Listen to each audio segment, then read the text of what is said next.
I sat in my corner office on the 42nd floor of Nexus Quantum Tower, watching the morning sun glint off the Chicago skyline.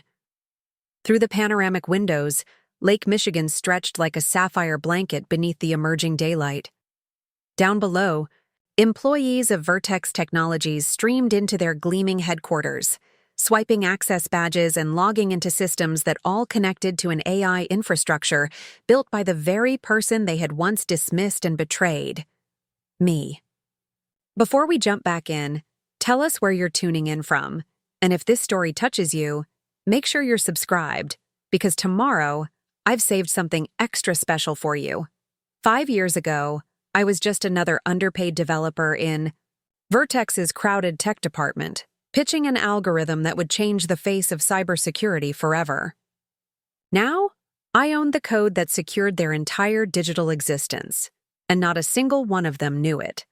The journey from that cramped cubicle to this executive suite wasn't just about revenge. It was about justice, innovation, and proving that sometimes the most powerful weapon isn't fighting back immediately, but playing the long game. I took a sip of my coffee and smiled at the irony. The same people who had stolen my work were now paying millions to use it, all because I'd built an invisible backdoor they never thought to look for. Sometimes the best traps aren't the ones people see coming. They're the ones hidden in plain sight. I was 27 when I started at Vertex Technologies, fresh out of my PhD program with a specialization in machine learning and cybersecurity.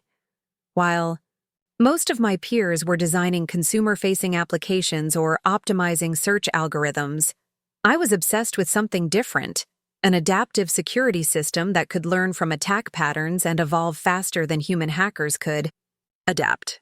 The idea came to me during a 36-hour hackathon when I noticed how predictable most security protocols were. Traditional cybersecurity was like building a fortress with higher and thicker walls, impressive but ultimately static. What if, instead, we created a defense system that functioned more like an immune system? One that remembered every attack it encountered and continuously evolved new countermeasures without human intervention? I'd been at Vertex for 11 months when I finally perfected the prototype. I called it Phoenix because it constantly rebuilt itself from the ashes of previous attack attempts. Initial simulations showed it detecting and neutralizing zero-day exploits 94% faster than any system on the market. This wasn't just an incremental improvement, it was a paradigm shift. "You've got 15 minutes, Victor Blackwell said coldly as I set up my presentation in the executive conference room. As CEO of Vertex Technologies, Blackwell had built a reputation for ruthless efficiency and dismissing ideas that weren't his own. At 58, with silver-streaked hair and piercing gray eyes, he commanded the room without effort. "That's all I'll need, sir," I replied confidently, connecting my laptop to the projector. Around the polished mahogany table sat the company's leadership team, including my direct manager, Sophia Reeves. I'd practiced this presentation for weeks. The slides were minimal, focusing instead on the live demonstration of Phoenix detecting and adapting to simulated attacks in real time. As I explained the core architecture, the neural networks that identified patterns, the evolutionary algorithms that generated countermeasures, the reinforcement learning systems that optimized response times, I could see immediate skepticism morph slowly into interest, until Blackwell interrupted me mid-sentence. "So you're telling me," he said, leaning forward with steepled fingers, "that this security system can actually teach itself to recognize new threats without updates from our team?" "Yes, sir," I said. "The prototype has already identified vulnerability, patterns that our standard security audits missed. In testing, it reduced successful penetration attempts by—" "Let me stop you right there, Ethan," he said, using my first name with a condescending edge. This company wasn't built on science fiction. It was built on practical solutions that work now, not theoretical models that might work someday. My heart sank, but I pushed forward. "With respect, sir, this isn't theoretical. I've been running Phoenix in shadow mode on a segregated test network for 3 months. It's caught 17 attack vectors that slipped past our current systems. Sophia cleared her throat. Victor, I've reviewed Ethan's data. The results are impressive. Impressive in a lab, Blackwell scoffed. But Vertex sells enterprise security to banks, hospitals, and government agencies. They need reliability, not experiments. I tried again. I understand that concern. That's why I've designed Phoenix to run parallel to existing systems before. Gradually. Enough, Blackwell said, standing abruptly. Mr. Davies, you were hired to optimize our existing security protocols, not to reinvent them. This AI approach introduces too many variables, too many risks. We're a security company. We can't afford to gamble with untested technologies. The room fell silent. I looked at the faces around me, some embarrassed, some indifferent. One or two genuinely disappointed. Sophia wouldn't meet my eyes. This meeting is over, Blackwell announced. Mr. Davies, I suggest you focus your considerable talents on the assignments you were actually given. Innovation is welcome at Vertex, but not at the expense of our core business principles. As the executives filed out, Sophia lingered behind. That was poorly handled, she whispered. But don't take it personally. Victor's old school. AI makes him nervous. Give it time. Keep refining Phoenix, gather more data, and we'll try again when it's more mature. I nodded, swallowing my disappointment. Thanks for backing me up.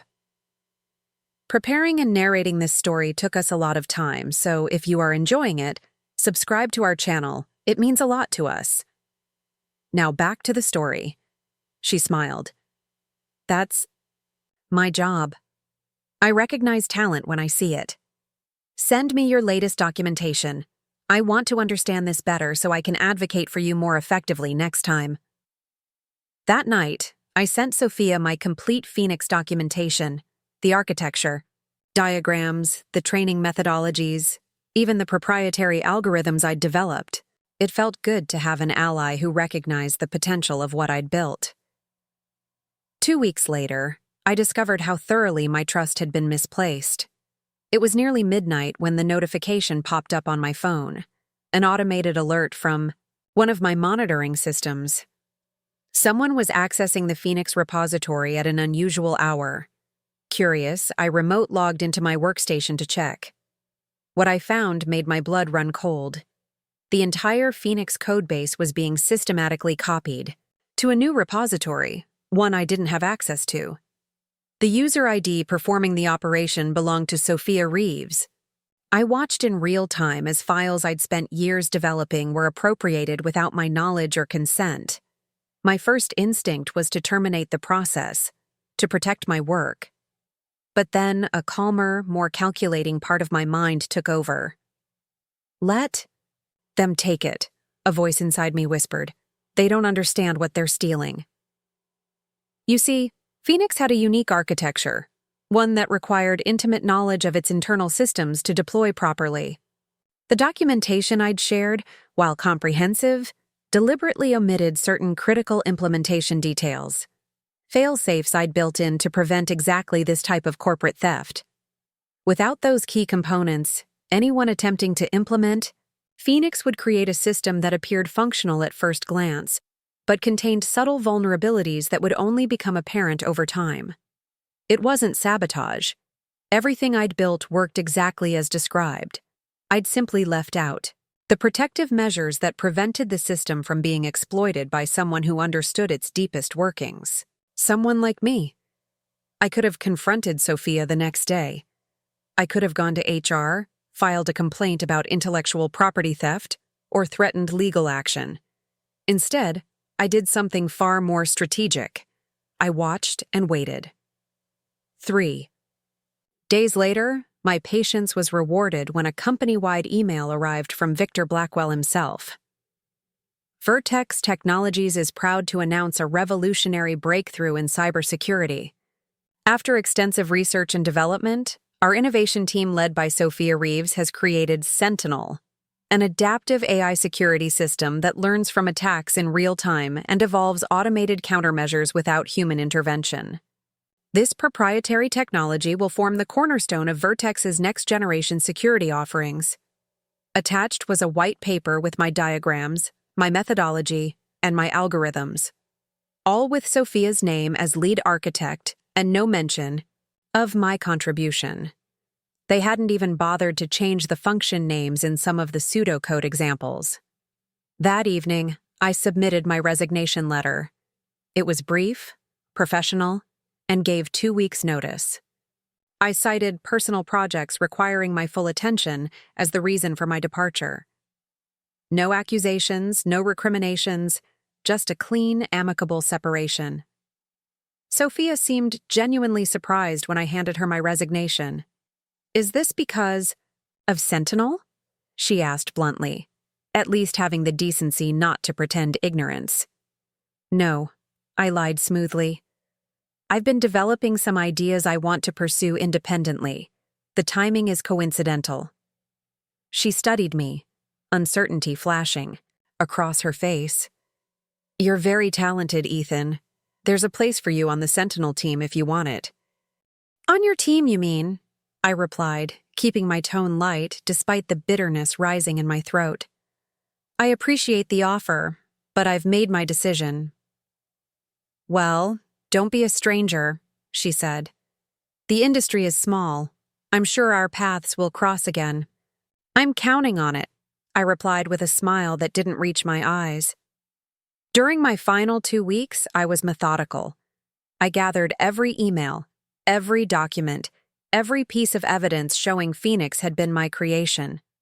I archived it all securely, off-site. Not for a lawsuit, that would come later, but for leverage when the time was right. I also did something else, something crucial that would prove to be the linchpin of everything that followed. I registered a provisional patent for Phoenix's core technology under my own name, dated 3 months before Vertex's announcement of Sentinel. I hadn't planned this as a defense against theft. It had simply been good practice to protect my invention while I developed it within the company. What Vertex didn't know, what they couldn't know because they'd never bothered to ask, was that I'd already secured the intellectual property rights to the very technology they were now claiming as their own. My last day at Vertex was anticlimactic. I handed in my badge, returned my company laptop, after wiping it according to protocol, and walked out the front door without looking back. No farewell party, no good wishes, just another developer leaving for greener pastures. That night, in my small apartment overlooking the Chicago River, I opened a bottle of whiskey and made a promise to myself. This wasn't the end of my story with Vertex Technologies. It was just the beginning. I took only one thing from my time at Vertex: the knowledge of exactly how they'd implemented my stolen work, and precisely what vulnerabilities they'd unknowingly built into their flagship product. The first 6 months after leaving Vertex were the hardest of my life. I moved to a cheaper apartment in Pilsen, stretching my savings while working 16-hour days to rebuild Phoenix from scratch, not just recreating it, but perfecting it. This version wasn't just better than what I'd built at Vertex. It was transformed. If the stolen version was Phoenix, this was Phoenix Rising. I incorporated new research in adversarial networks, quantum-resistant encryption, and predictive threat modeling. Most importantly, I built it with the lessons learned from watching Vertex's flawed implementation. I lived on ramen and coffee, coding through nights, debugging through weekends. My social life evaporated. My small apartment transformed into a workshop, monitors covering every surface, whiteboards filled with diagrams, post-it notes tracking bugs and optimizations. The breakthrough came unexpectedly, 9 months after leaving Vertex. I was monitoring cybersecurity forums when reports began emerging of a new vulnerability affecting major enterprise security systems. As details surfaced, I recognized the pattern immediately. It was exactly the type of exploit that would affect an improperly implemented version of Phoenix. Vertex's Sentinel had been compromised in a major bank's systems. They hadn't announced it publicly yet, but industry insiders were already whispering. The attack signature matched exactly what I'd predicted would happen without the protective measures I'd built into the original design. Now was the time to make my move. I called Maya Jensen, a venture capitalist I'd met at a hackathon years earlier. We'd kept in loose contact, and she'd always said to reach out if I ever had something revolutionary. I need 30 minutes to show you something that's going to transform cybersecurity, I told her. And I need you to sign an NDA before I walk in the door. To her credit, she agreed without hesitation. The next morning, I presented Phoenix, Rising in her downtown office, not just the concept, but a fully functional system running on a portable server I'd brought with me. So you're telling me this system could have prevented the Vertex breach that's currently causing panic? She asked, eyes sharp with interest. Not just prevented it, I replied. It would have identified the vulnerability pattern months before. Anyone attempted to exploit it. Maya was nobody's fool. She'd been in tech investing for 15 years and had developed a sixth sense for distinguishing genuine innovation from empty promises. Walk me through the architecture one more time, she said. Particularly how it differs from what Vertex is selling. I explained the fundamental differences, the self-healing protocols, the deception networks that misdirected attackers, the isolation systems that contained breaches. With each point, her expression grew more focused. You realize, Vertex, we'll claim you stole this from them, she said finally. The similarities are obvious. I smiled and pushed a folder across the table. That's going to be difficult, considering I filed these patents 3 months before Vertex announced their product.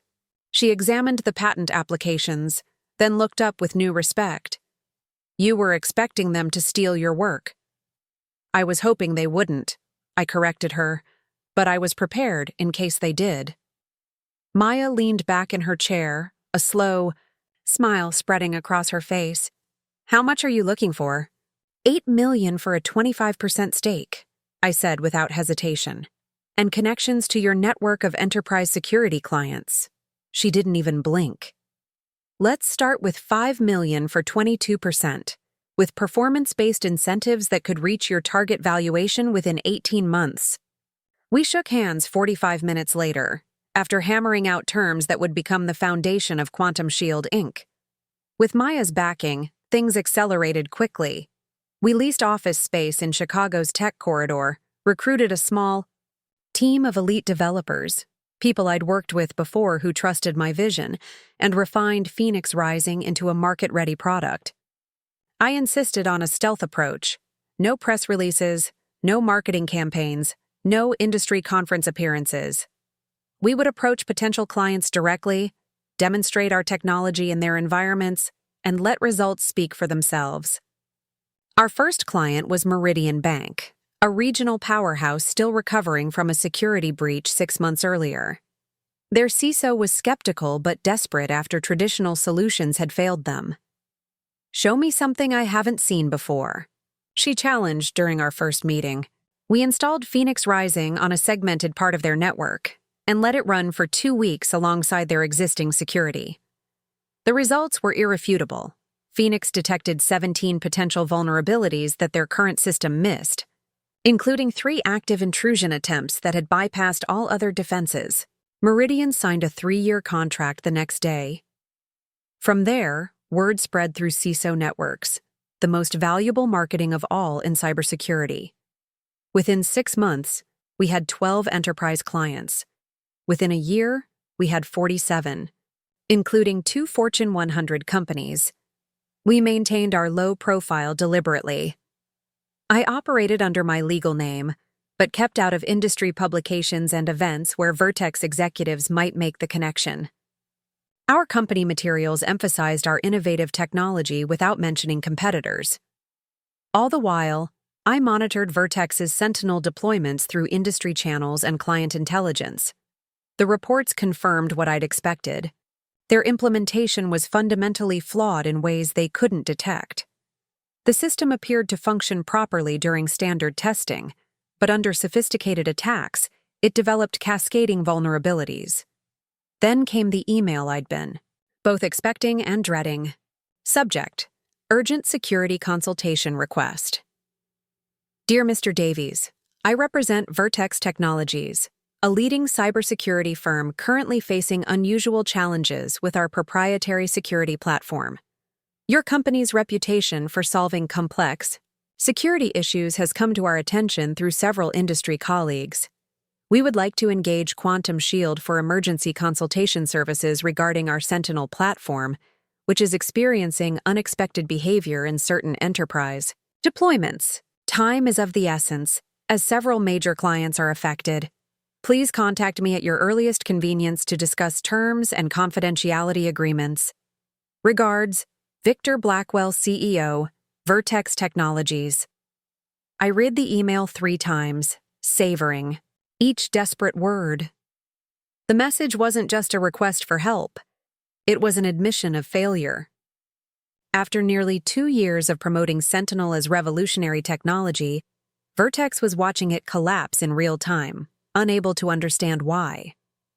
And they had unknowingly reached out to the very person who had designed both the original system and its fatal flaws.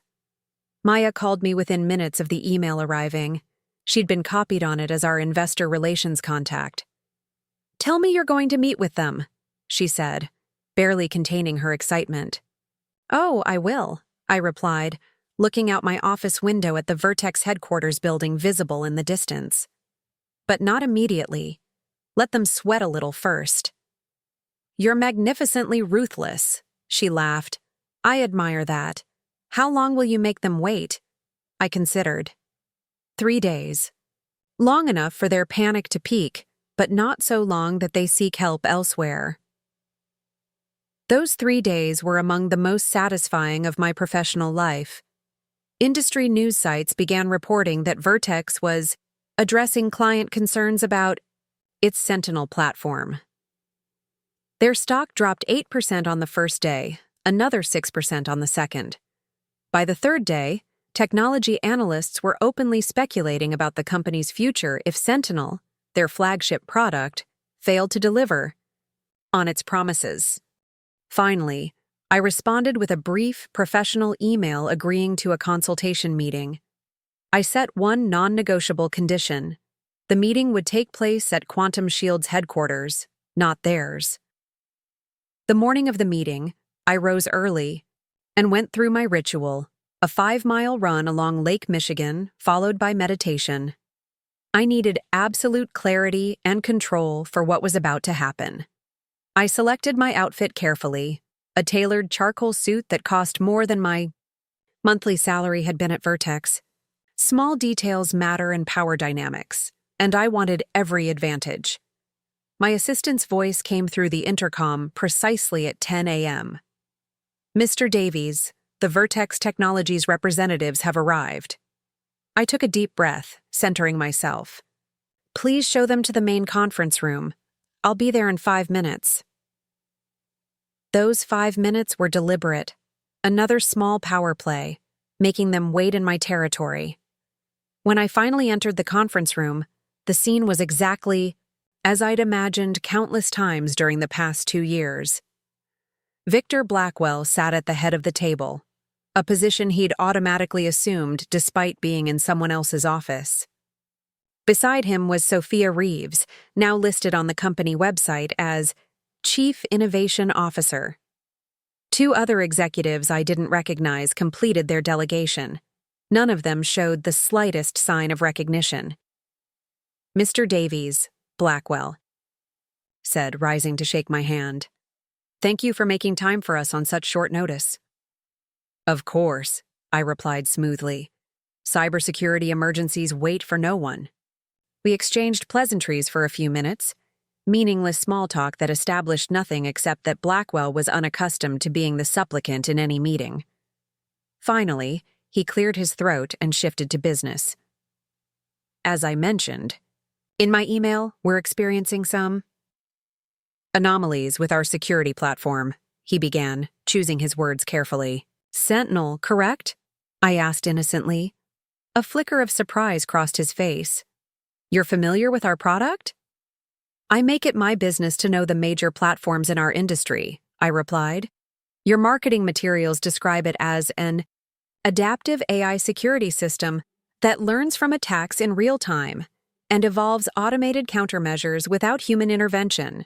Sophia shifted uncomfortably in her seat.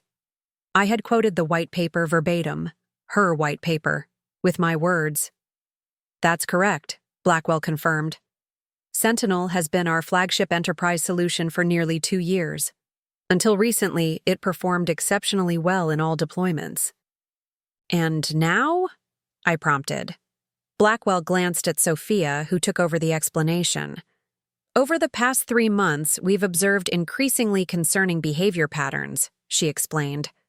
The system appears to be developing blind spots, vulnerabilities that shouldn't exist based on its learning parameters. In 2 recent cases, these blind spots have resulted in significant breaches at client sites. Interesting, I said, maintaining a neutral expression. Has this affected all deployments or only specific ones? It began with isolated instances, she replied, but it's spreading in a pattern we can't predict or contain. It's as if the system is unlearning its own security protocols selectively. I nodded thoughtfully, as though considering this puzzle for the first time. And your internal team hasn't been able to identify the root cause? We've had our best people working around the clock, Blackwell interjected, frustration evident in his voice. The architecture is complex, highly innovative. We've brought in outside experts, but no one can pinpoint where the vulnerability originates. Your best people, I repeated softly, including the original architect? A momentary silence fell over the room. The original design team is no longer with the company, Sophia said carefully. But we have comprehensive documentation. I allowed myself a small smile. Documentation is never the same as creator knowledge, is it?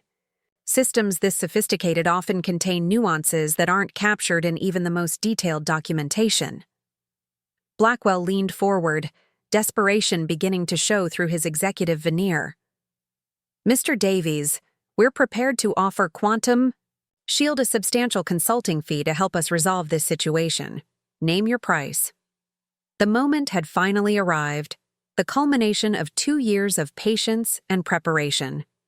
I could have named any figure, and in their desperation, they would have agreed. But money wasn't what this meeting was about. Before we discuss fees, I said, I'd like to better understand the system architecture. May I see the technical documentation? Sophia hesitated, then nodded to one of their executives, who placed a tablet in front of me. I browsed through the materials slowly, recognizing every diagram, every flowchart, every algorithm, all stolen from my original Phoenix design, all bearing the unmistakable fingerprints of my work. I set the tablet down carefully. I think I can help you, I said. But first, I'd like to show you something.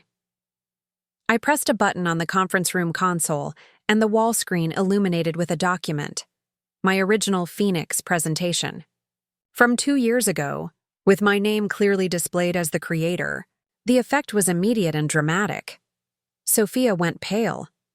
Blackwell's expression hardened into a mask.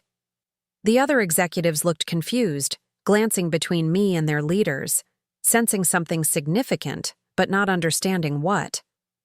What? Is this?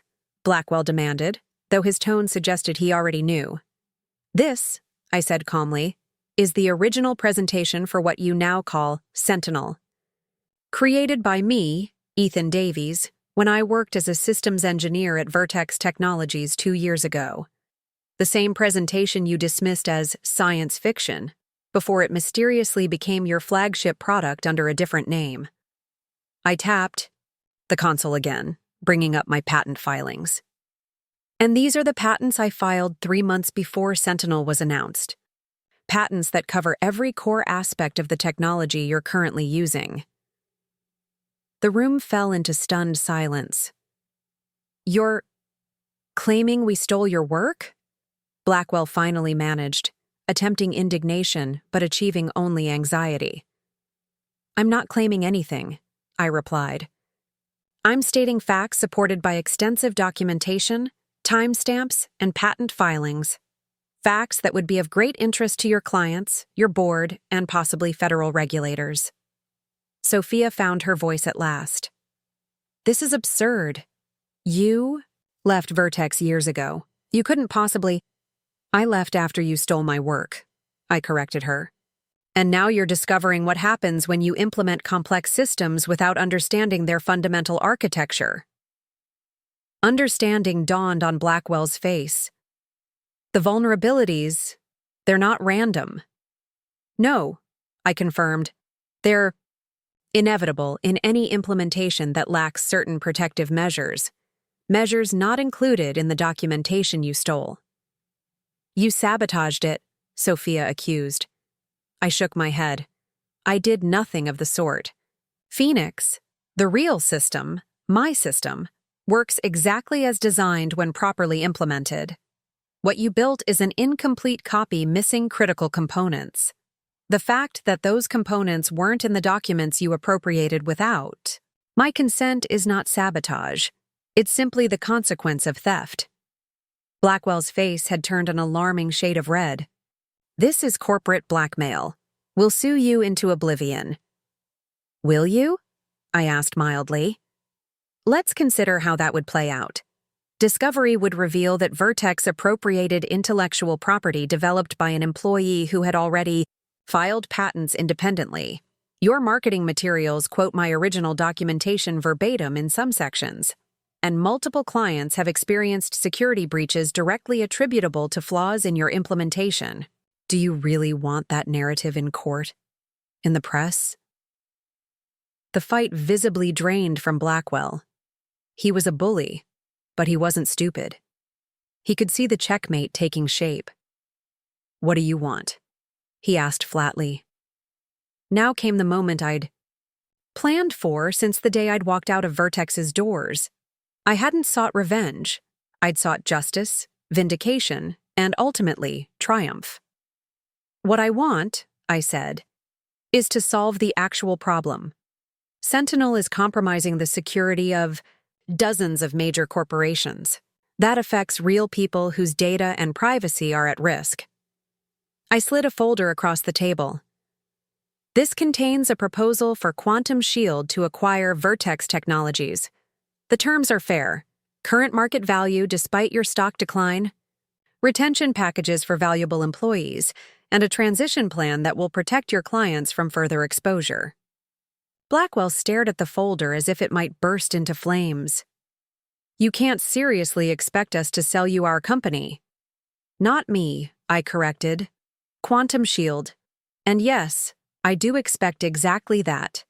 Your alternative is to watch Sentinel continue to fail, your stock continue to plummet, and eventually face both client lawsuits and shareholder revolts, not to mention potential patent infringement litigation. I paused, letting the reality sink in. This isn't revenge, Mr. Blackwell. It's a life raft, the only one you're going to get. Over the next 2 weeks, the negotiations unfolded with an intensity that reminded me of coding marathons from my early career. Maya led our acquisition team with surgical precision, exploiting every weakness in Vertex's position while I focused on the technical transition plan. The reality was stark for Blackwell and his board.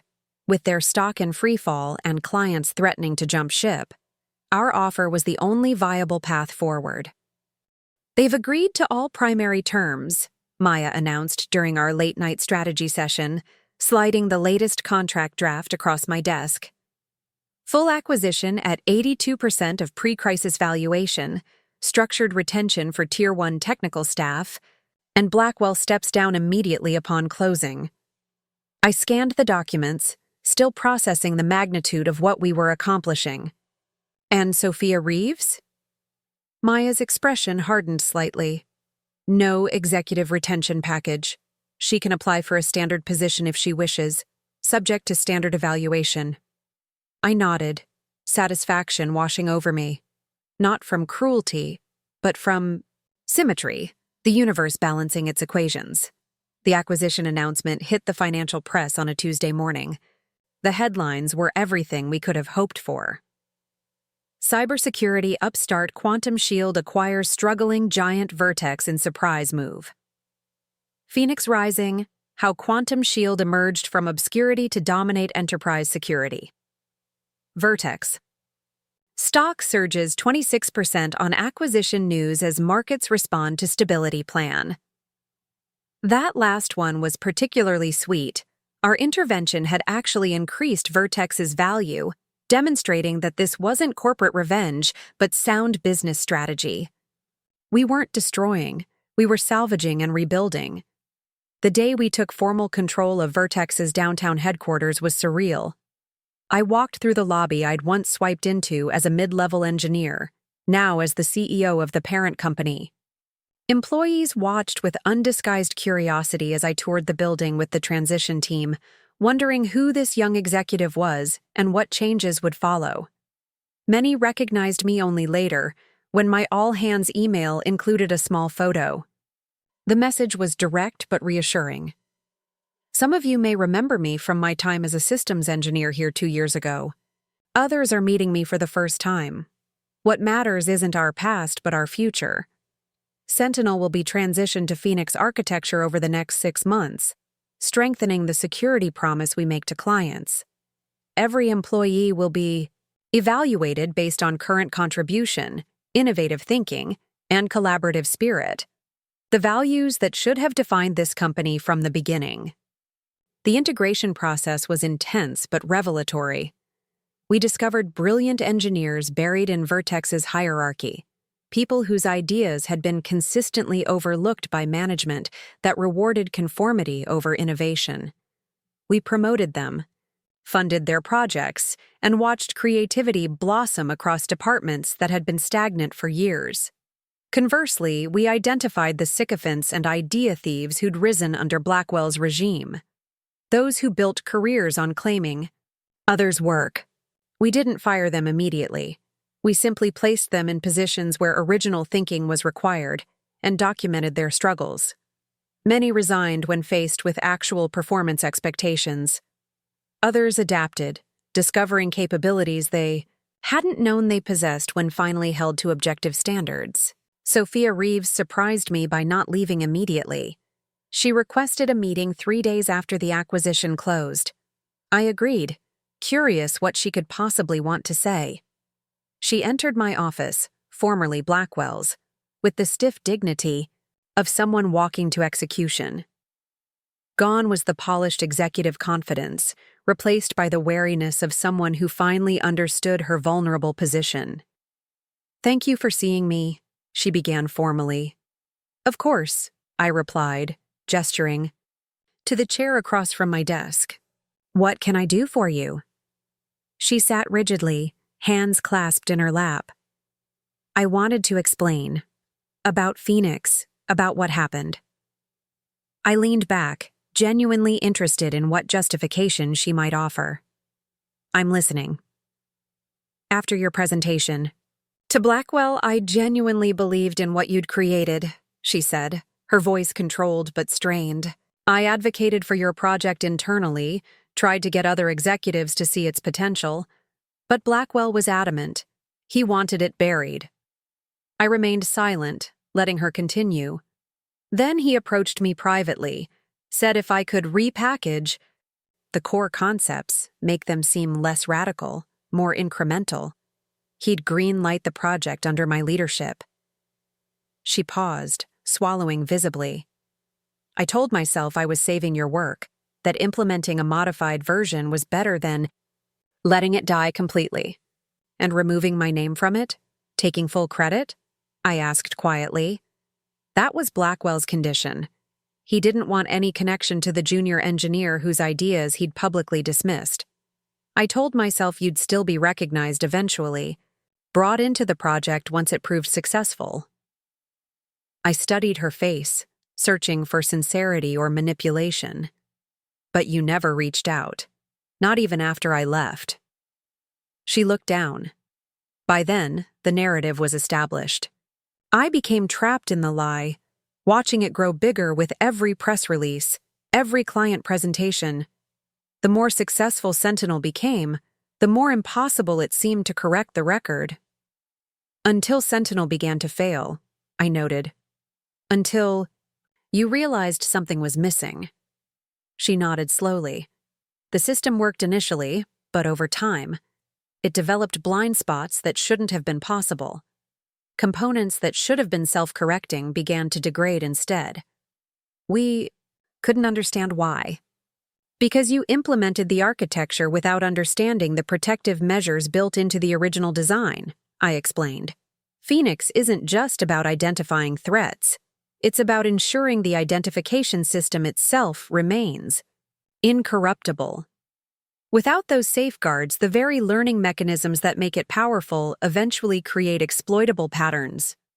Sophia looked up, professional curiosity momentarily overriding her personal situation. The counter-pattern algorithms you mentioned in the original documentation. Among other things, I confirmed, measures that weren't fully documented because they were still being refined when the project was reassigned. She winced at my diplomatic phrasing. And now?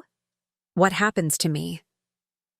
This was the question I'd contemplated extensively during the acquisition. What did justice look like in this situation?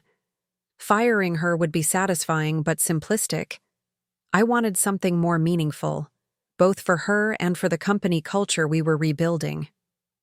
You have two options, I said finally. Resignation, with a standard severance package, or reassignment to a new role I've been considering. What role? She asked cautiously. Ethics and Innovation Officer, I replied.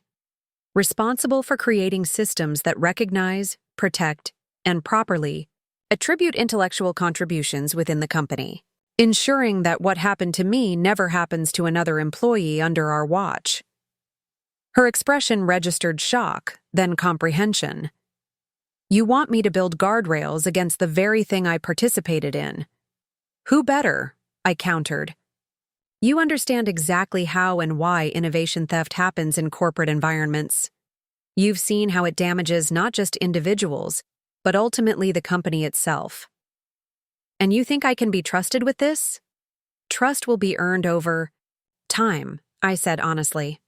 But I believe people who have experienced the consequences of ethical failures often become the most committed advocates for reform. She considered this silently for a long moment. I'll take the reassignment, she finally said. And I'm sorry, truly.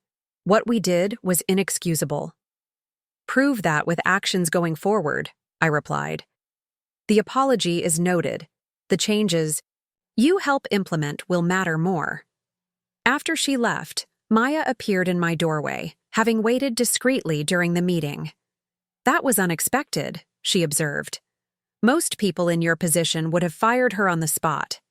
Most people in my position wouldn't have built a trap door into their stolen software, I replied with a small smile. I'm playing a longer game.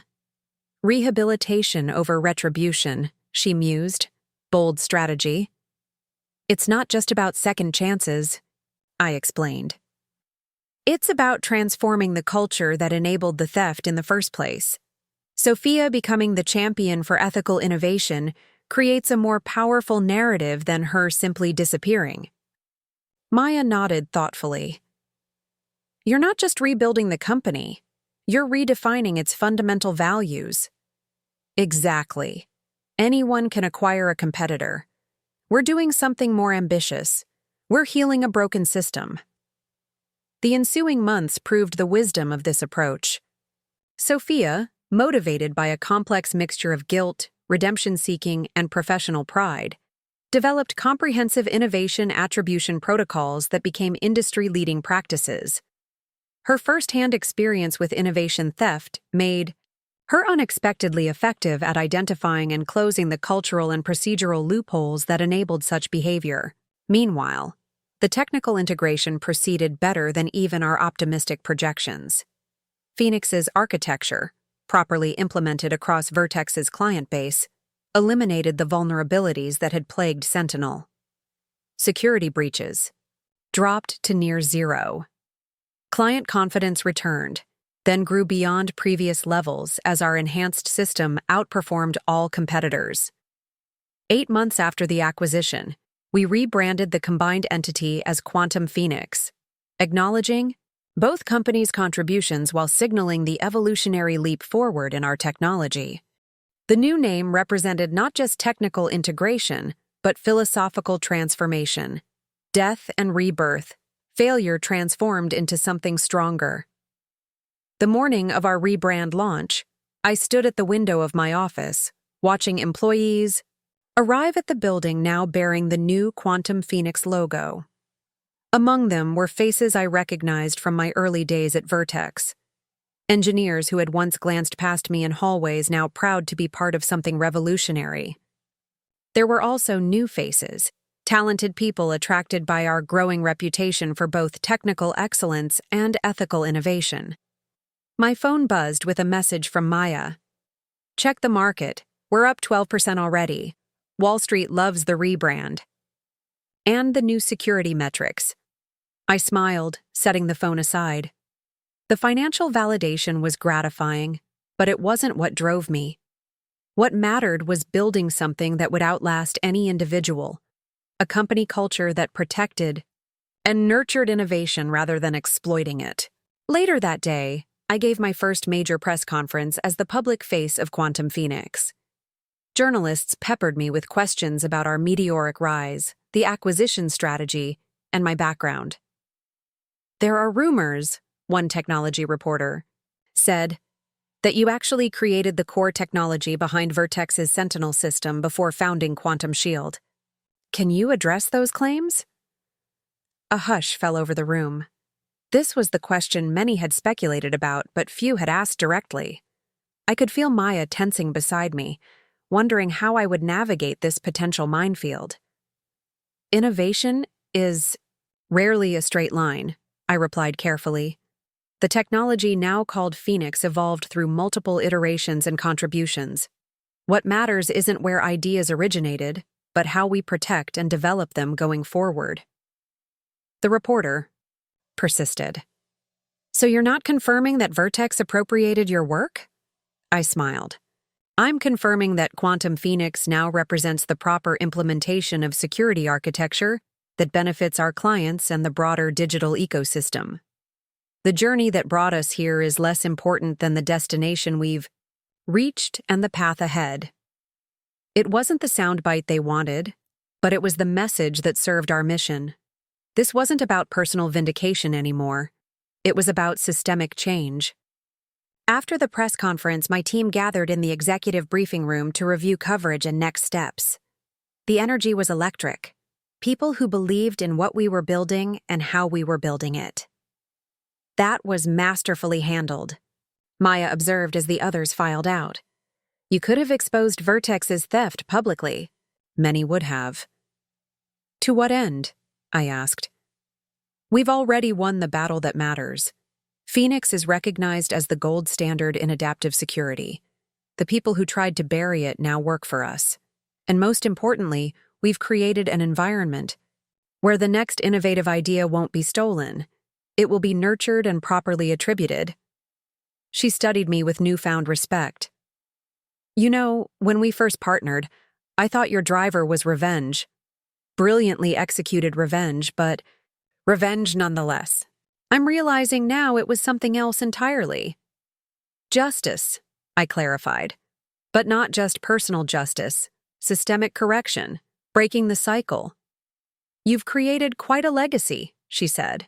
We've just started, I replied.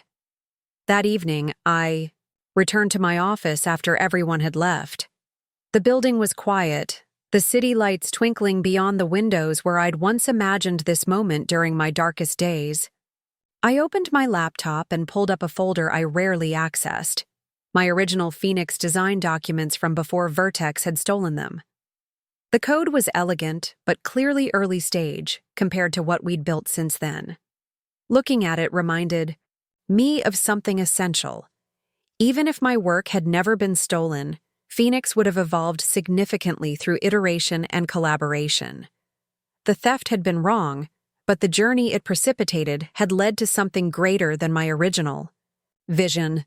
In the pocket of the jacket I'd worn to my final Vertex presentation years ago, I'd kept a small note, a quote I'd written to myself the night before. "The best revenge is not to be like your enemy." Marcus Aurelius had understood something timeless about triumph and character. I hadn't just reclaimed my stolen work, I'd transformed it into something more powerful while simultaneously reshaping the environment that had enabled the theft.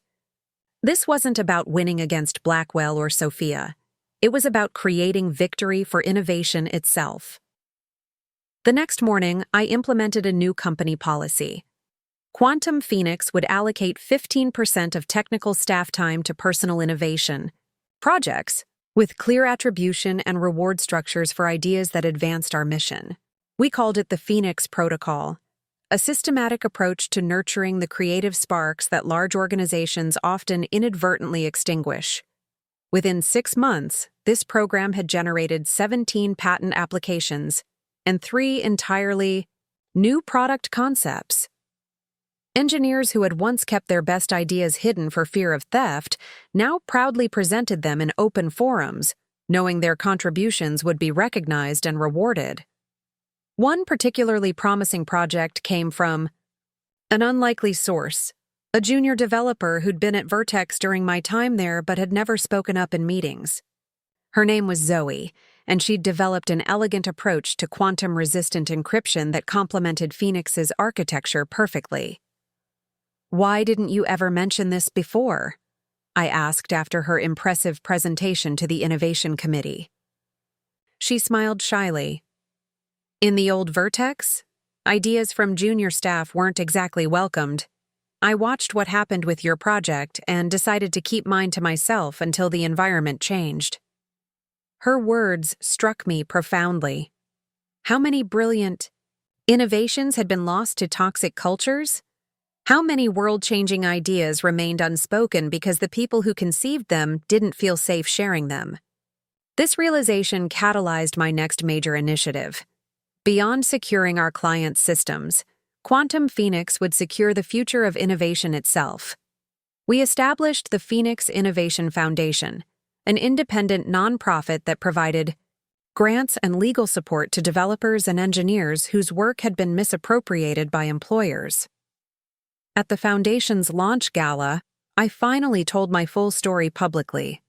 Not as an accusation against former executives, but as a case study in how innovation theft damages not just individuals but entire industries and ultimately society itself.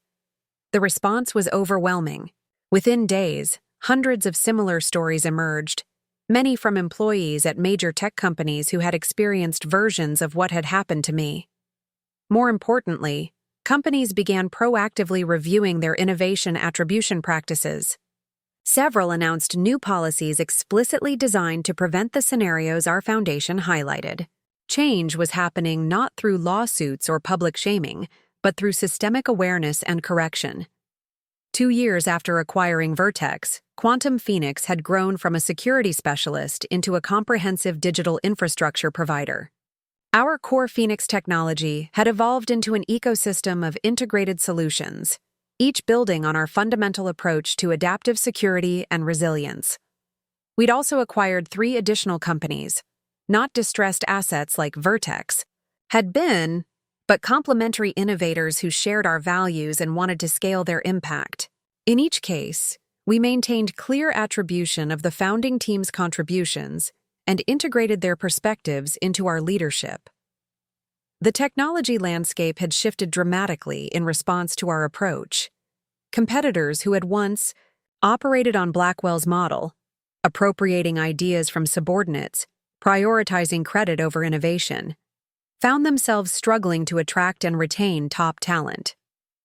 Engineers and developers now evaluated potential employers not just on compensation, but on innovation practices and attribution policies. One ordinary Tuesday, my assistant notified me of an unexpected visitor. Victor Blackwell had appeared in our lobby, requesting a brief meeting. Curious, I agreed to see him.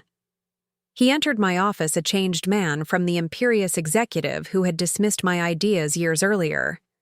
Retirement had softened some of his edges, though his bearing still suggested someone accustomed to authority. "Thank you for seeing me," he began awkwardly.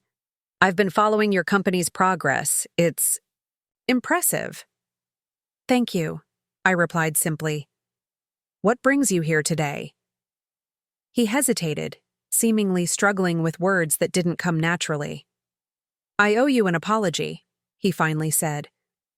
"What happened with your work under my leadership was inexcusable. I've had a lot of time to reflect on the kind of culture I created and its consequences." I studied him, searching for the manipulative executive I'd known, finding instead someone who appeared genuinely contrite. "I appreciate you saying that." "I'm not here seeking forgiveness," he clarified. "Some mistakes don't get erased with an apology. I'm here because I've been consulting with several tech startups, and I've made your Phoenix Protocol mandatory reading for their leadership teams." This surprised me. "You're advocating for our innovation attribution model?" He nodded. "The irony isn't lost on me, but watching what you've built, not just technically but culturally, has been educational. You've proven that protecting innovation produces better outcomes than exploiting it." "That was always the point," I acknowledged. "The system works better for everyone when ideas are attributed and rewarded properly." "I won't take more of your time," he said, rising. "I just wanted you to know that your approach is influencing how new companies structure their innovation pipelines. Your impact extends beyond Quantum Phoenix." After he left, I sat quietly, processing the unexpected interaction. Blackwell's visit represented something I hadn't anticipated: the reformation of the very thinking that had necessitated my journey. It wasn't just about winning the battle. It was about changing how the game itself was played. 3 years after the Vertex acquisition, Quantum Phoenix had evolved from a cybersecurity specialist into what industry analysts called a digital infrastructure kingmaker. Our core technology had expanded beyond security into full enterprise, system optimization, creating self-healing digital ecosystems that anticipated problems before they emerged. The journey hadn't been without challenges.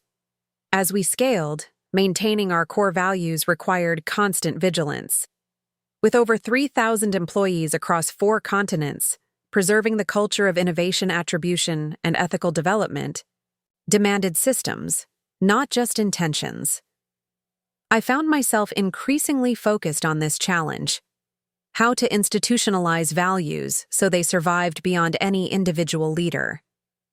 History was littered with visionary companies that lost their way when founders departed. I was determined that Quantum Phoenix would not follow that pattern.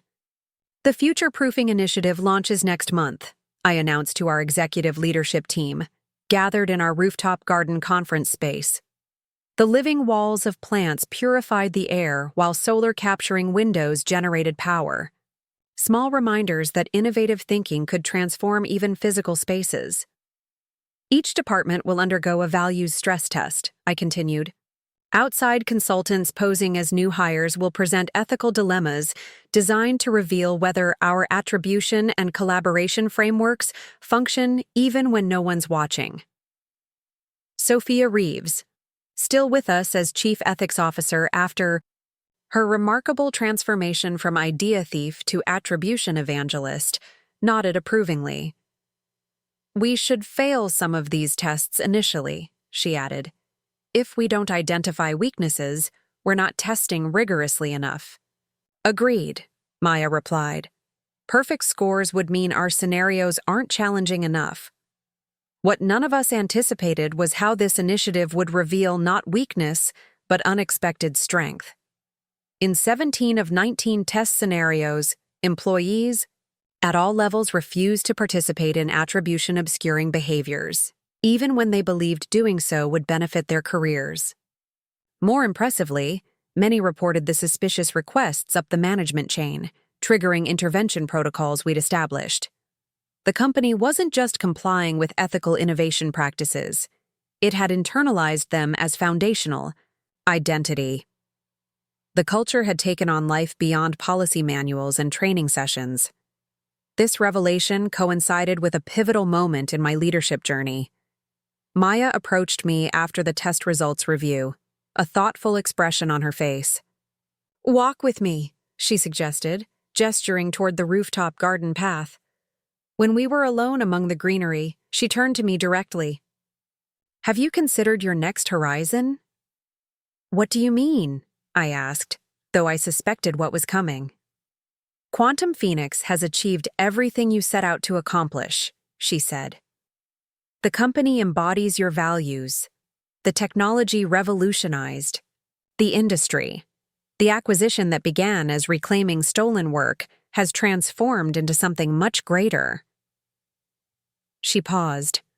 "Are you still challenged here? Still growing?" The question hit home precisely because I'd been asking myself the same thing.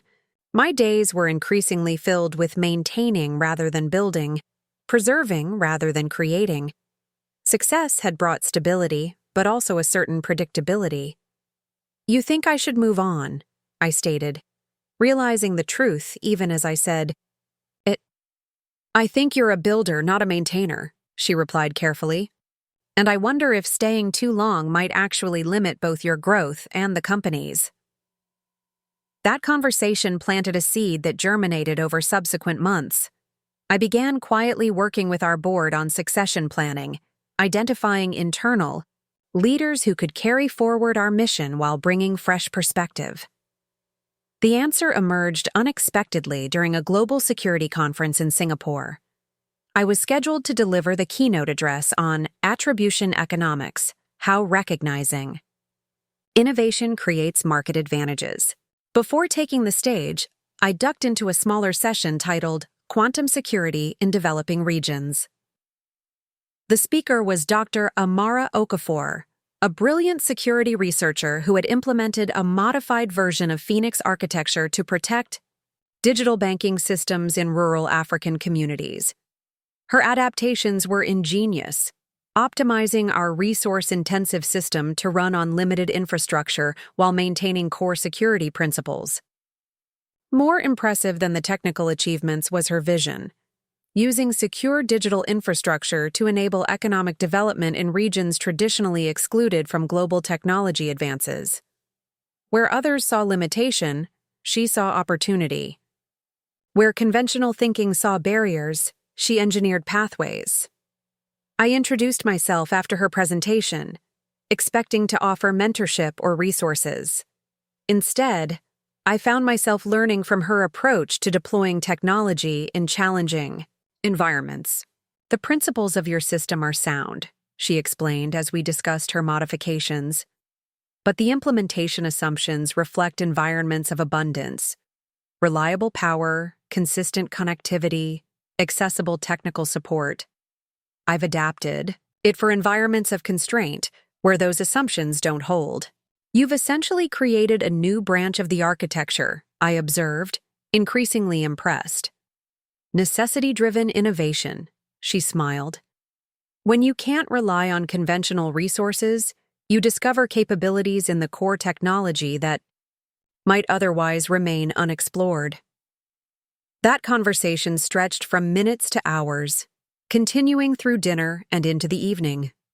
By the time we parted, a new possibility had crystallized in my mind, not just for Quantum Phoenix's technology, but for my own next chapter. 3 months later, I stood before our full board of directors with a proposal that had evolved from that catalytic meeting. "Quantum Phoenix has established the gold standard for adaptive security in enterprise environments," I began. "Our market position is unassailable, our innovation pipeline robust, and our culture firmly established. The question before us isn't how to maintain this position, but how to extend our impact to environments where our current solutions are inaccessible."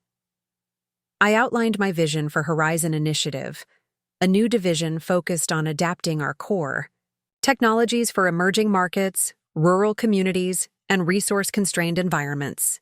Rather than simplifying our solutions or creating light versions, we would fundamentally reimagine how our systems could function under different constraints.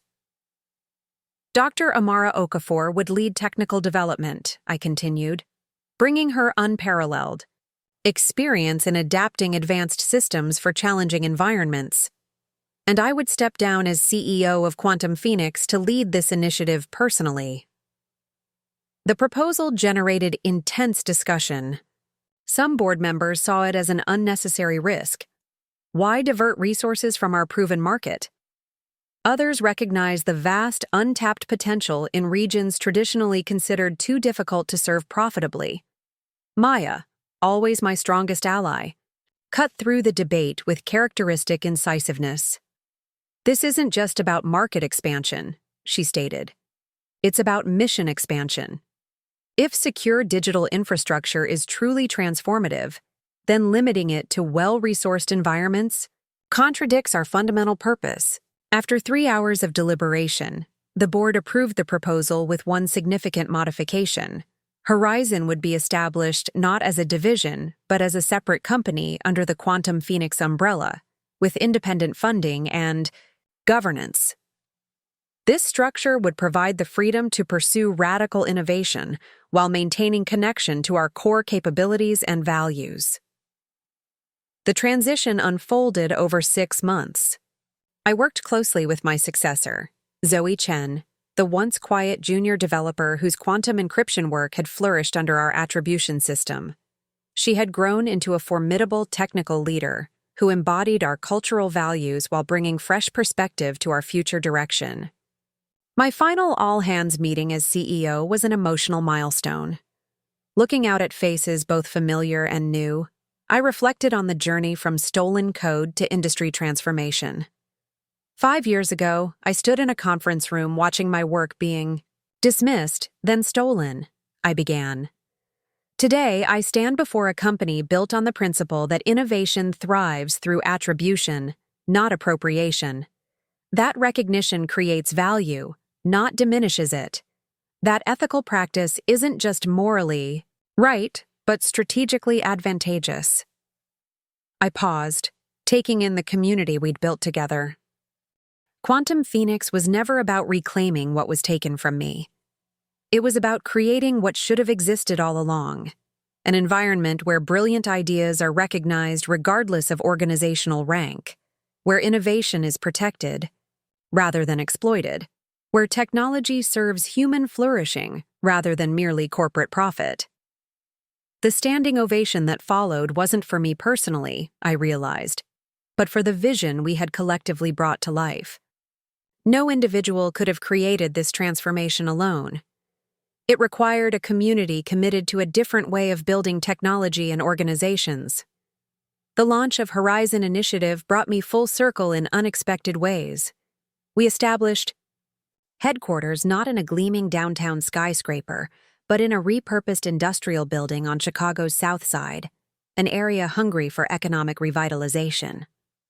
Our technical team comprised both seasoned Phoenix engineers seeking new challenges and local talent from communities traditionally underrepresented in technology. Dr. Okafor proved to be not just a brilliant technologist, but a transformative leader who pushed our thinking beyond conventional boundaries. Under her guidance, we fundamentally reimagined how secure systems could function with intermittent connectivity, limited computational resources, and minimal technical support infrastructure. 6 months into our journey, we deployed our first pilot project, a secure banking and identity verification system for rural agricultural cooperatives in East Africa.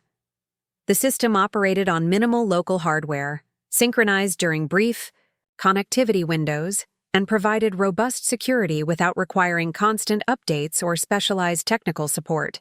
The impact was immediate and profound. Cooperatives previously excluded from formal financial systems gained access to credit, insurance, and markets. Farmers could verify transactions, establish creditworthiness, and protect their economic activities from increasingly sophisticated digital threats. What we hadn't anticipated was how these constraint-driven innovations would flow back to our core enterprise products. The efficiency optimizations developed for resource-limited environments proved valuable even in data center deployments. The simplified user interfaces designed for users with limited technical experience improved adoption rates across all markets. The resilience mechanisms created for unreliable infrastructure enhanced system stability everywhere. This bidirectional flow of innovation, enterprise to emerging markets and back again, created a virtuous cycle that benefited both sides of our business while expanding our total impact. The Phoenix effect, as industry analysts began calling it, demonstrated how ethical innovation practices coupled with diverse implementation environments could accelerate technological advancement beyond traditional R&D approaches.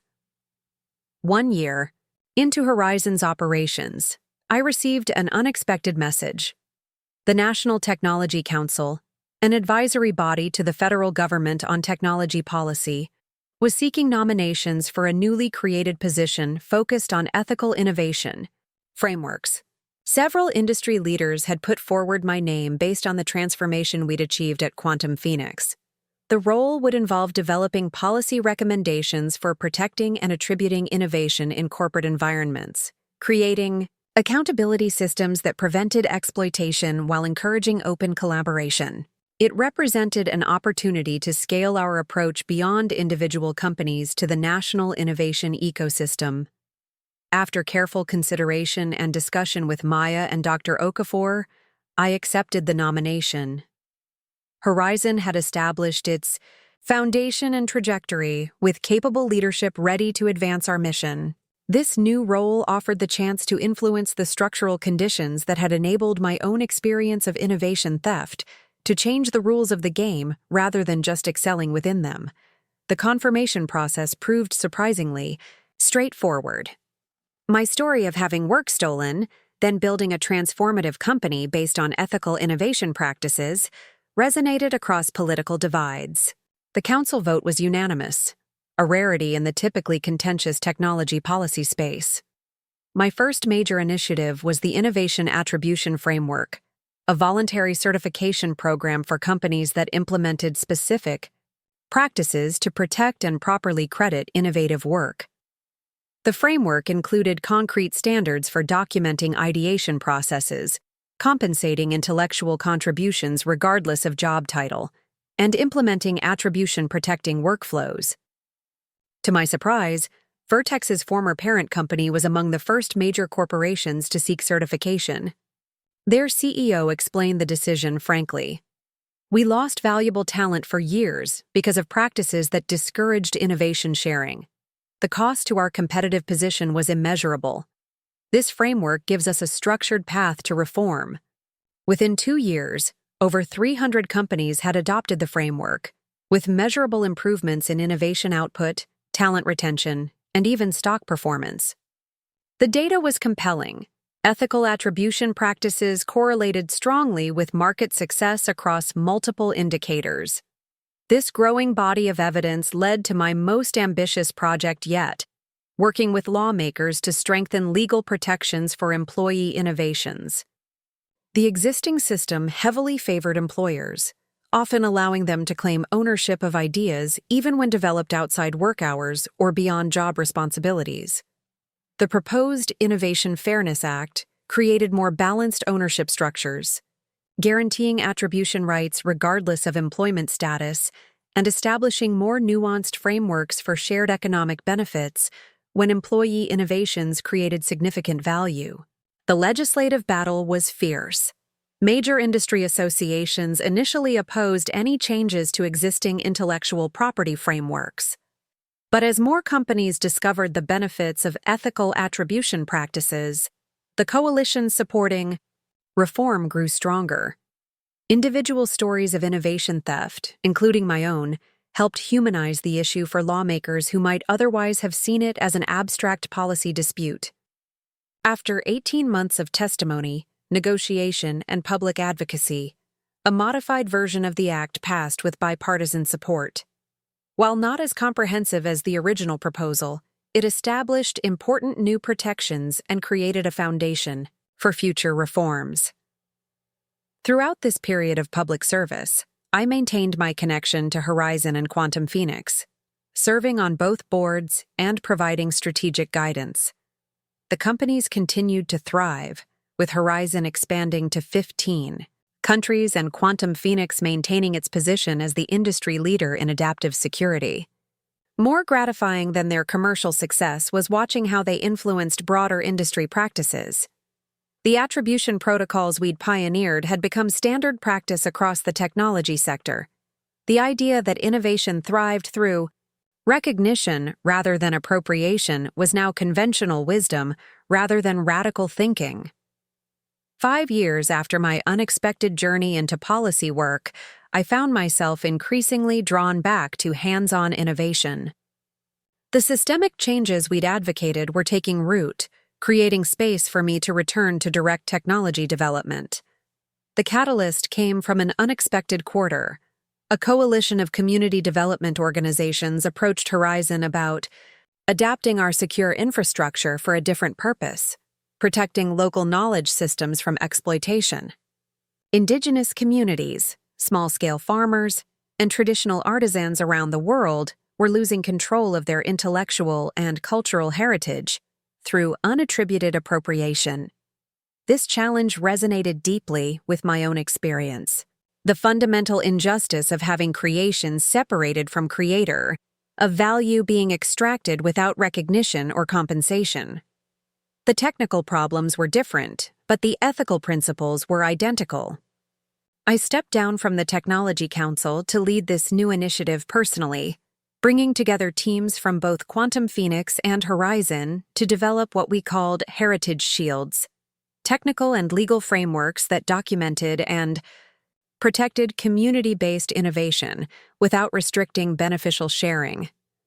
The work took us to remote villages in Peru, tribal communities in New Mexico, fishing cooperatives in Indonesia, and dozens of other places where valuable knowledge had evolved over generations. We developed protocols for documenting traditional practices, creating secure digital repositories controlled by communities themselves, and establishing attribution pathways that ensured recognition and appropriate compensation when others built upon their innovations. What emerged was a new understanding of attribution that transcended individual creators to encompass collective and intergenerational innovation. The systems we designed recognized that some knowledge didn't have individual authors, but emerged from communal practice over time, a perspective that challenged conventional Western intellectual property frameworks, while suggesting more equitable alternatives. 7 years after the fateful meeting where Victor Blackwell had dismissed my original Phoenix proposal, I found myself addressing the Global Innovation Summit, the world's foremost gathering of technology leaders, policymakers, and researchers. My keynote wasn't about cybersecurity algorithms or enterprise infrastructure, but about the transformative power of proper attribution. Innovation isn't created in a vacuum, I told the assembled leaders. It builds upon what came before, combining existing knowledge in new ways. This fundamental truth doesn't diminish the value of individual contribution. It places it within a continuum of human creativity that stretches back through generations and extends forward into possibilities we cannot yet imagine. I paused, looking out at faces representing trillion-dollar companies and tiny startups, established institutions and emerging challengers. When we separate creation from creator, whether through corporate policy, exploitative practice, or systemic bias, we don't just commit injustice against individuals. We undermine the very ecosystem that produces innovation itself. We prioritize short-term gain over long-term flourishing. We sacrifice tomorrow's breakthroughs for today's convenience. The room had fallen completely silent, hundreds of the world's most powerful technology leaders listening with focused attention. The companies that will define our future aren't those that extract maximum value from captured innovation. They're those that cultivate environments where innovation naturally emerges, is properly attributed, and generates value that flows back to creators, communities, and the broader society. I thought about how far we'd come, from my stolen algorithm to an industry-wide transformation in how innovation was recognized and rewarded, from personal vindication to systemic reformation. My own journey began with theft, watching an idea I'd created be appropriated without recognition or compensation. That experience could have taught me to hoard knowledge, to protect ideas, through secrecy rather than sharing. Instead, it revealed a profound truth. The most powerful response to exploitation isn't withdrawal, but transformation, changing the conditions that enable exploitation in the first place. I looked out at the next generation of innovators in the audience, young faces filled with the same passion and vulnerability I'd once brought to Vertex's conference room. The trap I left in my stolen code wasn't about revenge. It was about accountability, creating consequences for actions that had previously seemed consequence-free. But the true power came not from watching that accountability unfold, but from building something better in its wake.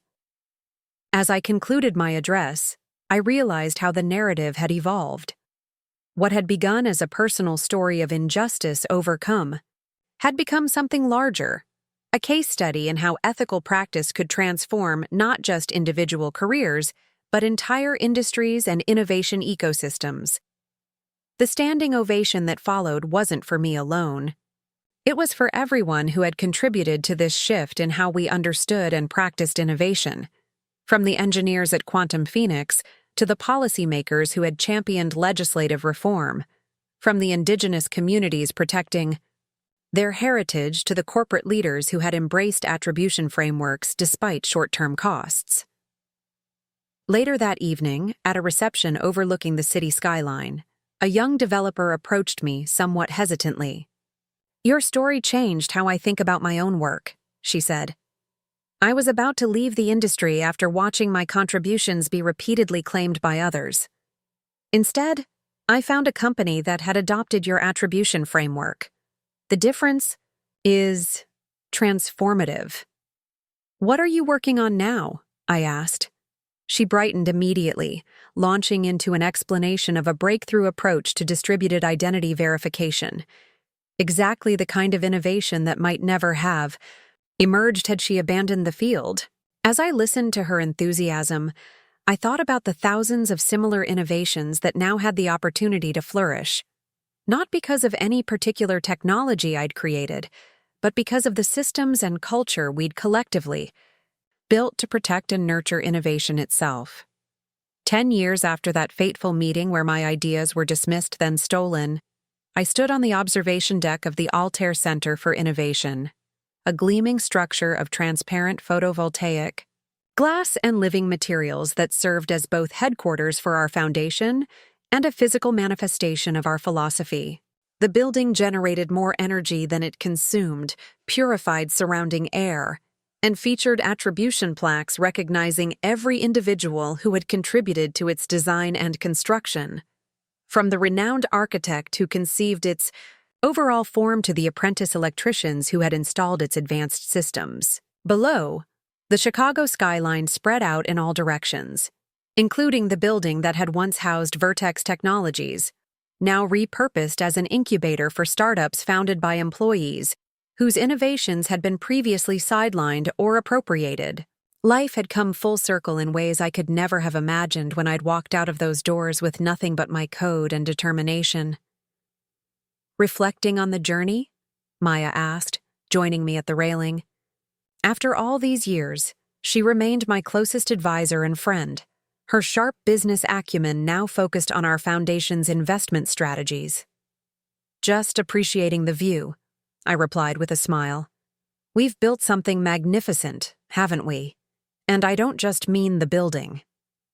"A revolution in how innovation is respected and protected," she agreed. "Though I suspect you're already thinking about the next horizon." She knew me too well. Even as we celebrated a decade of transformation in innovation practices, my mind was exploring new territories. The attribution revolution, as it had come to be known, had fundamentally altered how ideas were developed and credited in the corporate world. But significant challenges remained in academic research, artistic creation, and especially in artificial intelligence, where the very concept of authorship was being radically redefined. The AI Attribution Summit starts tomorrow, I replied. I've been refining my keynote all week. Nervous? She asked. Appropriately concerned, I admitted. This may be our most complex challenge yet. The summit had drawn together an unprecedented coalition: AI researchers, ethicists, creative professionals, tech executives, and policymakers from around the world. At stake was nothing less than defining how we would attribute and compensate human contributions in an era where artificial intelligence increasingly participated in creative and intellectual production. As I prepared to address this gathering, the next morning, I reflected on how my personal experience had uniquely positioned me to lead this conversation. Having had my work stolen, rebuilt something greater, and then created systems to prevent similar theft, I understood both the emotional and practical dimensions of attribution in ways purely theoretical discussions often missed. We stand at a crossroads in human creative history, I began, addressing the packed auditorium. For the first time, we're collaborating with non-human systems capable of generating content that builds upon human work in ways that challenge our traditional understanding of authorship and contribution. The faces before me represented divergent perspectives, from AI companies advocating minimal restrictions to creative professionals demanding robust protections, from open-source advocates prioritizing access to indigenous knowledge keepers, emphasizing community rights. The patterns should feel familiar, I continued. Throughout history, new technologies have disrupted existing attribution frameworks. Photography challenged traditional artistic attribution. Recorded music transformed performance attribution. Digital media upended publication attribution. Each time, we've struggled to balance innovation with recognition, access with compensation, progress with protection. I paused, gathering my thoughts for the central argument. But this moment is different in a fundamental way. Previous technological shifts still maintained human creators at the center. Even as distribution mechanisms changed, AI systems introduce a new kind of creator, one that learns from vast aggregations of human work, then generates new outputs that may not trace cleanly to specific human sources. Tension was evident in the room. This was the core battleground. How to attribute and compensate human contributions when they were mediated through increasingly sophisticated AI systems. I believe we need a new paradigm, one that recognizes 5 critical truths about AI-mediated creation. I outlined each principle in turn. First, all AI systems are built upon human foundations. The data they learn from, the algorithms that structure them, the creative works they're trained on, all represent human intellectual contribution that deserves recognition and compensation. Second, attribution must become more granular and layered. We need systems that can trace influences and contributions through multiple generations of creation, acknowledging both direct and indirect impacts. Third, we must distinguish between different types of contribution, from the engineers who build systems, to the artists whose works train them, to the users who direct them, to the reviewers who refine outputs. Fourth, attribution and compensation need not be coupled in traditional ways. We can develop new models that ensure creators are recognized and rewarded without restricting the flow of innovation. And finally, we must center human flourishing as our primary goal. Technology serves humanity, not the reverse. Our attribution systems should enhance human creative potential rather than undermine it.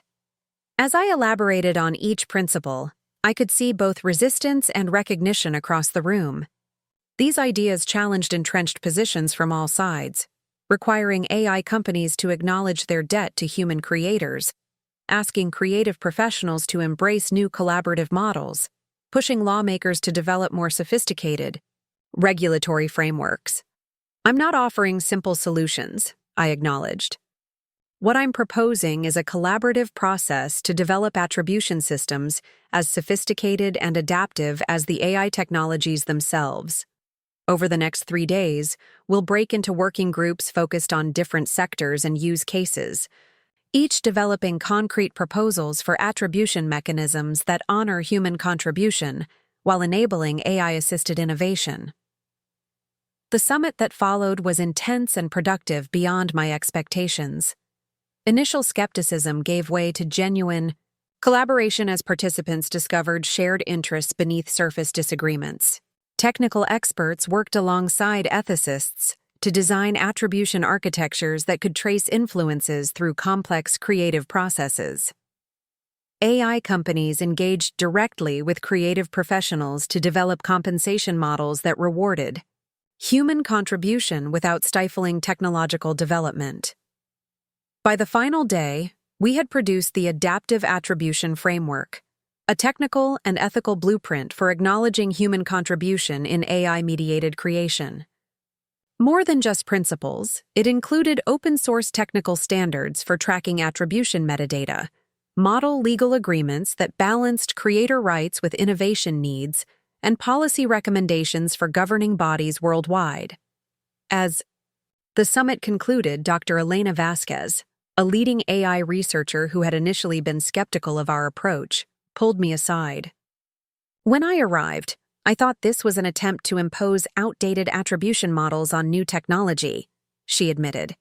But what we've created here isn't restrictive. It's liberating.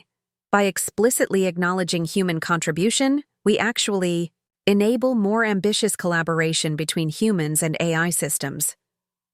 That's always been the paradox, I replied. Proper attribution doesn't limit innovation. It accelerates it by creating the trust necessary for open collaboration. The framework we developed at that summit became the foundation for the next phase of the attribution revolution. Over the following years, major AI platforms integrated our metadata standards, allowing creative works to carry their attribution history through multiple transformations. Compensation systems evolved to recognize and reward various types of human contribution, from direct creation to indirect influence. Most importantly, a new cultural understanding emerged that valued both human creativity and technological amplification without subordinating either. This work led to an unexpected opportunity. 3 years after the summit, I was invited to chair the International Commission on Creative Rights, a United Nations-affiliated body tasked with developing global standards for protecting and attributing intellectual contribution across cultural contexts. The Commission brought me into contact with knowledge traditions far removed from Western corporate innovation, indigenous communities with collective attribution practices spanning generations, artisanal guilds protecting techniques refined over centuries, cultural heritage organizations preserving creative expressions that transcended individual authorship. During a commission visit to Peru, I met with representatives from an Andean weaving cooperative whose distinctive patterns had been appropriated by a major fashion brand without attribution or compensation. Their perspective on innovation and authorship challenged my technology-centered understanding in profound ways. Our patterns contain knowledge passed through 20 generations, explained Marisol, an elder weaver whose hands never stopped working even as she spoke. They record our understanding of weather cycles, agricultural techniques, and community history. When they are copied without context or recognition, it is not just theft of design. It is erasure of knowledge and identity. Her words resonated deeply with my own experience, though the scale and context differed dramatically. In both cases, separation of creation from creator damaged not just individual interests, but collective knowledge systems. Working with communities like Marisol's, we developed attribution mechanisms that recognized both individual and collective contribution. Systems that could accommodate Western concepts of intellectual property while respecting indigenous knowledge frameworks that emphasized stewardship over ownership. These experiences informed a new initiative I launched upon returning from Peru, the Attribution Commons, a global digital infrastructure for documenting, protecting, and sharing human creative contribution. Unlike conventional intellectual property registries focused primarily on establishing ownership for commercial exploitation, The commons created pathways for recognizing contribution while facilitating appropriate sharing. The platform used blockchain technology to create immutable records of attribution, smart contracts to enable customized sharing permissions, and AI systems to detect unattributed uses. Most importantly, it was designed to accommodate diverse, cultural understandings of creation and sharing, from individual commercial copyright to indigenous collective protocols. The attribution commons grew rapidly, becoming a global standard for registering everything from corporate innovations to traditional knowledge. Its flexibility allowed it to serve both commercial and non-commercial purposes, both individual, creators, and cultural communities. By its 5th anniversary, it had registered over 12 million distinct contributions and facilitated attribution-respectful sharing that generated billions in value for creators of all types. Throughout this period of global work, I maintained my connection to Chicago and to the companies I'd helped build. Quantum Phoenix continued to thrive under Zoe's leadership, evolving from a cybersecurity provider into a comprehensive digital infrastructure company whose attribution-based innovation model had become industry standard. Horizon had expanded, its focus from security in resource-constrained environments to broader digital inclusion, developing technologies that brought underserved communities into digital economies while protecting their digital sovereignty. Most gratifying was watching how the attribution practices we'd pioneered had spread far beyond our direct influence. Companies that had once built business models on appropriating others' innovations now proudly advertise their attribution compliance. Universities revised their intellectual property policies to grant more recognition and compensation to student and staff innovators. Even creative industries that had long struggled with attribution issues adopted more transparent practices. This broad transformation was documented in a landmark economic study published by the Global Innovation Institute. The research demonstrated conclusively that regions and sectors with strong attribution practices showed 37% higher rates of innovation, 42% better talent retention, and 29% more diverse representation among recognized innovators. What had begun as a moral argument for proper attribution was now supported by compelling economic evidence. 15 years after my work was stolen at Vertex, I was invited to deliver the commencement address at my alma mater. Standing before thousands of graduating students, I reflected on the unexpected journey that had transformed both my life and the innovation landscape. When I sat where you sit now, I believed success meant creating breakthrough technology, I told them. I measured achievement in lines of code, processing efficiency, and elegant solutions to complex problems. Those technical aspirations led me to my first job, where I developed an algorithm I thought would change everything. I paused, remembering the young engineer I had been, technically brilliant but naive about organizational politics and power dynamics. What I didn't understand then was that technical innovation alone is insufficient. How innovations develop, who receives credit, how benefits are distributed. These factors determine whether breakthroughs truly serve human flourishing or merely concentrate power in already privileged hands. The sea of young faces looked back at me with a mixture of inspiration and anxiety, brilliant minds preparing to enter a world still filled with both opportunity and injustice. When my work was stolen, I had two possible responses. I could withdraw, protecting my future innovations through secrecy and isolation. Or I could work to transform the system that enabled such theft in the first place. The first path might have secured personal success, but would have accepted the broken system as immutable. The second required more risk, more patience, but offered the possibility of systemic change. The subsequent standing ovation wasn't just for my personal journey, but for the possibility it represented, that individual actions, when strategically directed, could transform seemingly entrenched systems. After the ceremony, a young woman approached me, clutching her newly received diploma. "Your story gives me hope," she said. "I've already experienced having my contributions ignored or appropriated because I don't fit the expected profile of an innovator." I was starting to believe that's just how things work. "It's how things worked," I corrected gently. "Not how they must continue to work. Systems created by humans can be changed by humans." "But it took you years," she observed. "And you had to build your own company to create change." "I chose one path," I acknowledged, "but the attribution frameworks we've built now create many paths. You don't need to start from zero like I did. You're entering a world where attribution practices are evolving rapidly, where mechanisms exist to protect your contributions even within existing institutions." She nodded thoughtfully.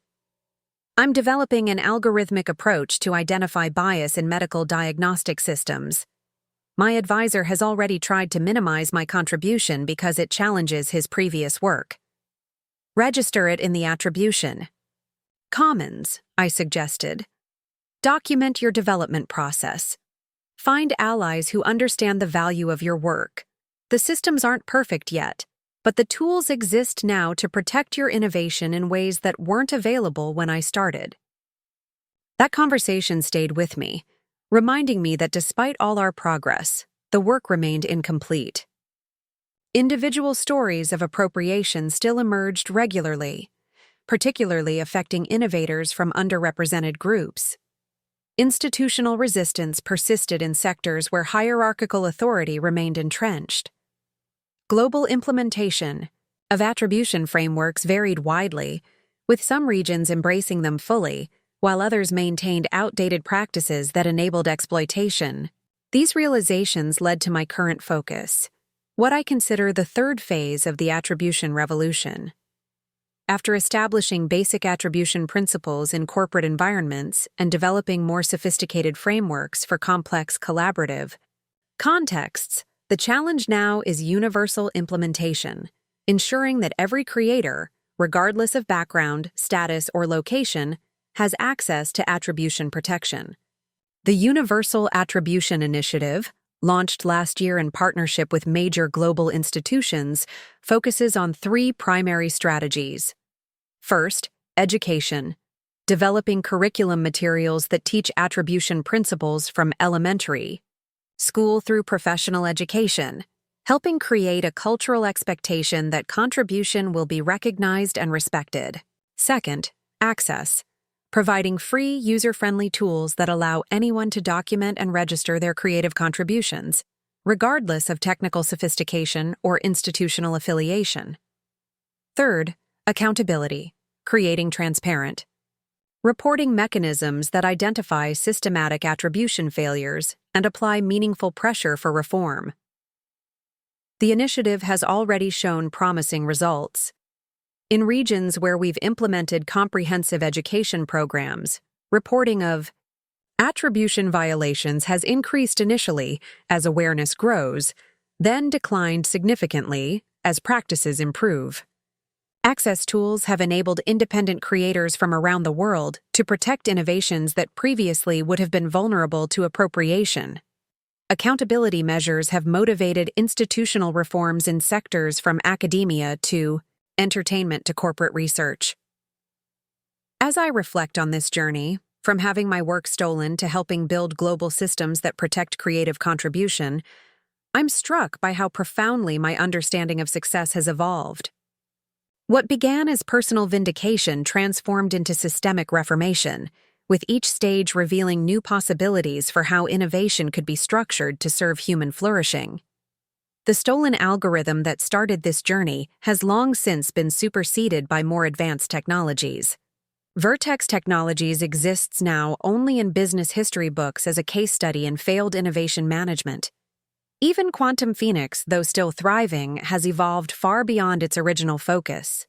What endures is the principle at the heart of this story, that separating creation from creator undermines not just individual justice but collective progress.